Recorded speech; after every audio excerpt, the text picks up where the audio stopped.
नमस्कार, आप देख रहे हैं संभाग पोस्ट न्यूज। आइए करते हैं खबरों की शुरुआत।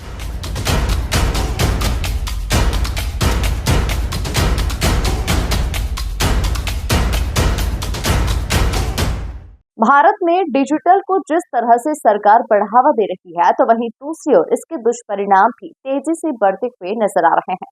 और इसी के तहत इंदौर में हाउस अरेस्टिंग के मामले में भी इजाफा हो रहा है, जिसमें बुजुर्ग, युवा और महिलाओं को खास तौर पर निशाना बनाया जा रहा है।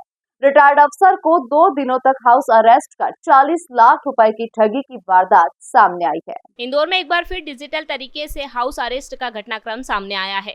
वहीं फरियादी राकेश गोयल, जो कि डिप्टी बैंक मैनेजर के पद से रिटायर्ड हुए हैं, उन्होंने पुलिस को जानकारी देते हुए बताया कि 11 जुलाई को उनके नंबर पर अनजान कॉल आया। इस पर उन्होंने फोन को उठाकर बात की तो उन आरोपियों ने कहा कि जो कुरियर आपने भेजा है उस पर फर्जी पासपोर्ट और ब्राउन शुगर सहित नशीली पदार्थ मौजूद है, जिसके चलते आपके ऊपर मनी लॉन्ड्रिंग सहित विभिन्न धाराओं में प्रकरण दर्ज होना है। इसके चलते पूर्व डिप्टी बैंक मैनेजर को अलग अलग अधिकारियों से बात करवाई गई।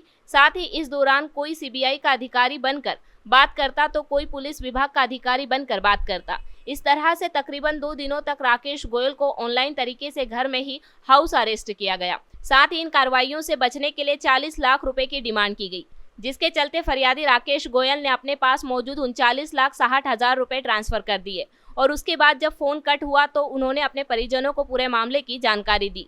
तो वहीं परिजनों ने कहा कि आपके साथ साइबर ठगी हुई है। इसके बाद उन्होंने पूरे मामले की जानकारी additional police commissioner Amit Singh को दी और अमित सिंह ने पूरे मामले में एडिशनल डीसीपी राजेश डंडूतिया को जांच कर प्रकरण दर्ज करने के आदेश दिए हैं। वहीं प्रारंभिक जांच पड़ताल में यह बात सामने आई है कि हरियाणा की मेवात गैंग के द्वारा ही इस तरह की वारदातों को अंजाम दिया जा रहा है और जिन लोगों ने फरियादी राकेश गोयल को चिन्हित कर हाउस अरेस्ट की वारदात को अंजाम दिया है, उन आरोपियों को चिन्हित कर लिया गया है और जल्द ही उन्हें गिरफ्तार कर लिया जाएगा। कुछ दिनों पहले एक डिजिटल अरेस्ट का मामला सामने आया है, जिसमें क्राइम ब्रांच से संपर्क किया गया है। उसमें जो रिटायर्ड बैंक अधिकारी है और उसके द्वारा ये बताया गया कि उसके पास कॉल आया था और कॉल में ये बताया गया कि आपके जो पार्सल था फेडेक्स इंटरनेशनल कुरियर सर्विस से कॉल आया था, ऑटोमेटेड कॉल था और उसमें बताया गया कि आपका जो पार्सल है उसमें इलीगल ड्रग्स हैं और आपके अकाउंट का इस्तेमाल हुआ है, आपके डॉक्यूमेंट्स का इस्तेमाल हुआ है और भी ह्यूमन ट्रैफिकिंग में आपके डॉक्यूमेंट्स का इस्तेमाल हुआ है। फिर उसको क्राइम ब्रांच से जोड़ा, साइबर क्राइम से जोड़ा, फिर सीबीआई से जुड़ा और इस तरीके से उसको फिर video call Skype video ID पर लेकर गए और स्काइप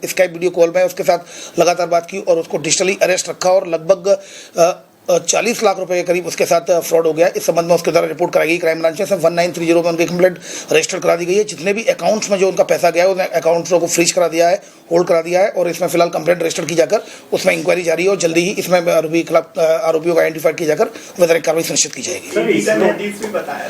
मैं जैसा कि बताया, इसमें CBI, ED, crime branch, cyber crime, ये सभी तरह के जो साइबर फ्रॉडस्टर है सभी तरह के हथकंडे इस्तेमाल करते हैं। इवन स्काइप वीडियो कॉल में तो यूनिफॉर्म पहनकर भी उनको ट्रैप करने की कोशिश करते हैं। तो इस तरह की सारी चीज़ें प्रोसेस में क्रमबद्ध तरीके से इसके साथ हुई हैं। ये डिजिटली अरेस्ट के शिकार हो गए हैं। जब मैंने इनसे पूछा कि अभी इतना डिजिटली अरेस्ट के जो केसेस चल रहे हैं उसमें लगातार क्या आप पेपर पढ़ते हैं, तो उनके द्वारा बताया गया कि मैं न्यूज़पेपर नहीं पढ़ता हूँ। तो उसके बारे में ये बताया गया कि इलेक्ट्रॉनिक चैनलों के माध्यम से और न्यूज़पेपर जो प्रिंट मीडिया के माध्यम से लगातार इस तरह की खबरें, किस तरह के जो साइबर क्राइम में ट्रेंड्स चल रहे हैं वो आपको पढ़ना चाहिए, क्योंकि आपके सोसाइटी के आप मेंबर हैं, आपके आसपास आपकी सोसाइटी में क्या हो रहा है। तो अगर आप इसके बारे में जागरूक रहेंगे तो इन तरह के अपराधों से बच पाएंगे। फिलहाल कंप्लेंट रजिस्टर कर ली गई है और वैधानिक कार्रवाई की जा रही है। इसमें पहली बार देखा गया कि साइबर में ईडी का नाम लिया जाता है, लेकिन इस बार ईडी का देखिए क्या होता है कि वो सारी, जैसा कि मैंने बताया, फ्रॉड करने के लिए, फ्रॉड बेसिकली क्या है, फ्रॉड एक यूज ऑफ साइकोलॉजी का इस्तेमाल है और ऐसी स्थिति है वो जो भी उनके पास हथकंडे होते हैं, सीबीआई का नोटिस, ईडी का नोटिस, क्राइम ब्रांच का नोटिस, साइबर सेल का नोटिस, वो सभी को इस प्रकार के नोटिस देते हैं और उसको ट्रैप करने की कोशिश करते हैं। तो ऐसी स्थिति में जो लगता है कि कहीं ना कहीं ये उसके जो साइकोलॉजी से खेलते हैं और उसको ट्रैप करते हैं, क्योंकि वो उन्होंने ये बात अपनी कहीं किसी को बताई नहीं। फिर ये इसका शिकार हो गए। जब बैंक गए, ये बैंक में फिर इनके एक मित्र मिले जो रिटायर्ड डीएसपी थे, फिर उन्होंने उनको बताया, फिर उन्होंने अपने एक मित्र को और बताया, तब ये तीनों लोग फिर यहाँ ऑफिस आए, तब इनके द्वारा कंप्लेंट की गई। तो कई बार लोग इतना ये सोचते हैं कि डिजिटली अरेस्ट है तो कहीं ना कहीं मेरा अकाउंट यूज हुआ होगा।